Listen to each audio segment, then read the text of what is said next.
ভালো জানে। একটা গ্রামে যাবেন, প্রত্যন্ত গ্রাম, সেখানে দেখবেন 10টা সুদী এনজিও ভরে আছে। রিজিক আমাদের হারাম। ম্যাক্সিমাম পরিবারকে গিয়ে দেখেন, পরিবারের মধ্যে পর্দা থাকবে না। ম্যাক্সিমাম পরিবার দেখেন বস্তুবাদী, খালি দুনিয়ার পিছনে ছুটছে। সাংস্কৃতিক অঙ্গনে গিয়ে দেখেন অপসংস্কৃতিতে ভর্তি হয়ে গেছে। যুবকদের দিকে তাকায় দেখেন, ম্যাক্সিমাম মেজরিটি সংখ্যক মাদকের সাথে সম্পৃক্ত।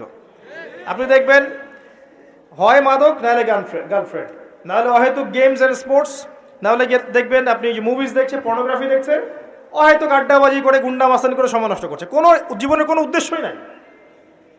মানে জীবনযাপন এমনভাবে করছে মানে ও কখনো মরবেই না। মানে ও পরকালের ফিকির তো দূরের কথা, নামাজে ডাকবেন বলবেন প্যান নষ্ট, আমি যাইতে পারি না।